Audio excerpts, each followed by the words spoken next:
School रो neutral parent आज press इस्ताहार को मु प्रशांत कुमार साहू सभापति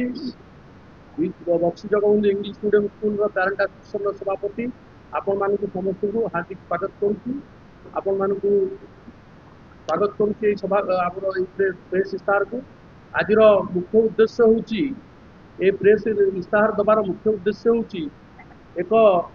उद्देश्य प्रणोदित भाव में किसी आपणकर criminal motivated persons those have been declared self acclaimed president and secretary of the association से माने आमर ये जो Baxi Jagabandhu English medium school अच्छी जहाँकि 52 वर्ष धरी स्थापित स्कूल सर्वपुरातन इंग्राजी मीडियम स्कूल हिसाब से भुवनेश्वर परिगणित एवं जार गारिमा ऐतिह्य इतिहास अनेक रही एवं निकट निकट अतीत गोल्डन जुबली फंक्शन करथिला एवं गोटे सुंदर वातावरण भितर स्कूल फंक्शन करथिबा स्थले किछि न्यस्त स्वार्थ एवं उद्देश्य प्रणोदित भाव में निजुकु आपणकर आइडेंटिटी क्राइसिस होइतिबा स्थले से माने निजुकु सभापति संपादक हिसाब से परिचय दे स्कूल मानहानि करबा छात्र छात्री मन में आशंका सृष्टि करबा एवं सर्वोपरि आपणकर जो टीचर माने अछंती शिक्षक शिक्षयित्री माने अछंती तांकु अनेक असाव्य भाषा रे सोशल मीडिया रे पोस्टिंग करबा धमक चमक दबा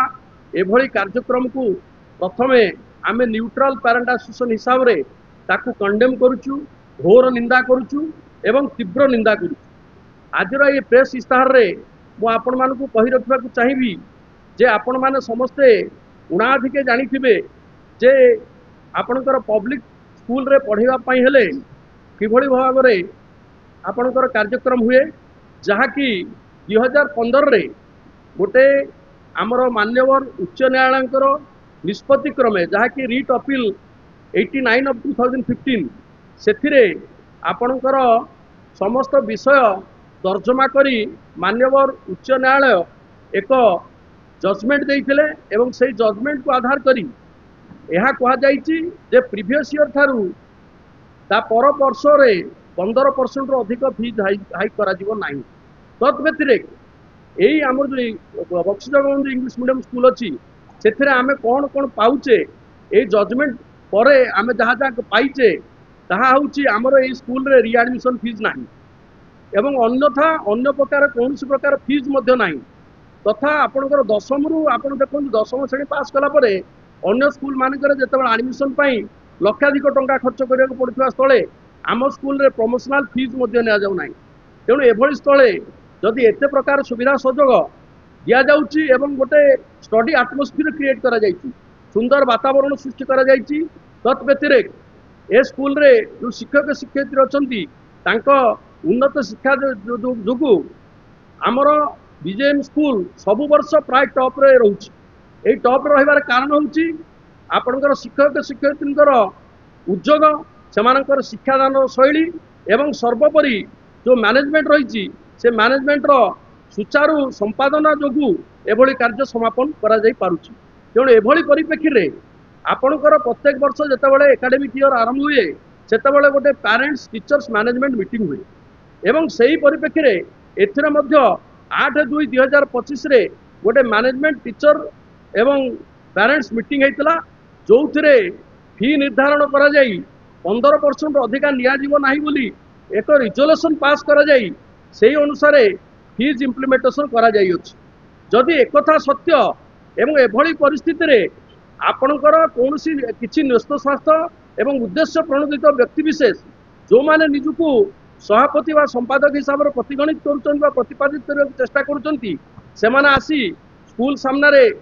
अनैतिक भाव में बेआईन भाव में पिकेटिंग करवा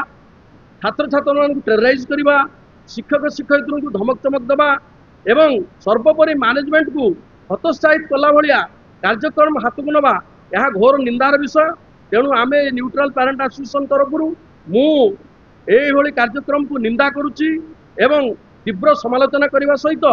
आपण मानू निर्दिष्ट भाव में अनुरोध रखी जे आपण मैंने निश्चित भाव में এই কথাକୁ ଲୋକଲୋଚନକୁ ଆଣିବେ ଏବଂ ଗୋଟେ ଯେଉଁ ଦ୍ୱନ୍ଦ୍ୱ ସୃଷ୍ଟି କରାଯାଇଛି ଯେ ବିଜେଏମ୍ ସ୍କୁଲ ଗୋଟେ ଏଭଳି କାର୍ଯ୍ୟକ୍ରମ କରୁଛି ଯେଉଁଥିରେ ପିଲାଙ୍କର ଭବିଷ୍ୟତ ଅନ୍ଧାର ଅଛି ସେ ଦ୍ୱନ୍ଦ୍ୱକୁ ଦୂରୀକରଣ କରିବା ପାଇଁ ଆଜିର ଏଇ ଆମର ପ୍ରେସ୍ ଇସ୍ତାହାର କୌଣସି ପ୍ରକାର ଦ୍ୱନ୍ଦ୍ୱ ନାହିଁ। ଯାହା ହେଇଛି 8/2/25 ଆପଣଙ୍କର ପ୍ୟାରେଣ୍ଟସ୍ ଟିଚର୍ସ ଆଉ ମ୍ୟାନେଜମେଣ୍ଟ ମିଟିଂର ଫଳସ୍ୱରୂପ ତାର ଇମ୍ପ୍ଲିମେଣ୍ଟେସନ କରାଯାଇଛି ଏବଂ ଯଦି ଆମେ ପାଠ ପଢୁଛେ ଆମେ ବିଜେଏମ୍ ସ୍କୁଲର କ୍ୟାମ୍ପସକୁ ଦେଖିବା କେତେ ସୁନ୍ଦର କ୍ୟାମ୍ପସ କେତେ ସୁନ୍ଦର ବାତାବରଣ ଏବଂ ସବୁବେଳେ ଟପ୍ କରି ଆସୁଥିବା ସ୍କୁଲକୁ ଏକ ଅନ୍ଧାର ଭିତରକୁ ଠେଲି ଦେବା ପାଇଁ ଯେଉଁ ପ୍ରୟାସ ଚାଲିଛି ସେ ପ୍ରୟାସକୁ ଘୋର ଭାବେ ନିନ୍ଦା କରାଯିବ ଏବଂ ଦୃଢ଼ ଭାବରେ ମୁକାବିଲା କରାଯିବ ଏଥିରେ କୌଣସି ଦ୍ୱିମତ ନାହିଁ। ଧନ୍ୟବାଦ। ସାମ୍ବାଦିକ ବନ୍ଧୁ ଆଜିର ଯେଉଁ ଆଲୋଚନା ପ୍ରଥମତଃ ମୁଁ ମୋ ନିଜ ପରିଚୟ ଦେବି। ମୁଁ ଏଇ ସ୍କୁଲର ପୂର୍ବତନ ଛାତ୍ର ତା ତତ୍ସହିତ ମୁଁ ମଧ୍ୟ ଜଣେ ଅଭିଭାବକ। ବର୍ତ୍ତମାନ ମୋ ବଡ଼ ଭାଇମାନେ ଯେଉଁ କଥା କହିଲେ ଆମର ମୁଖ୍ୟ ଅବଜେକ୍ଟିଭ୍ ହେଉଛି ଯେ ଆମ ପିଲାମାନଙ୍କୁ ଯେମିତି ଆମେ ଠିକ୍ ଶିକ୍ଷା ଦେଇପାରିବା ଭଲ ଶିକ୍ଷା ଦେଇପାରିବା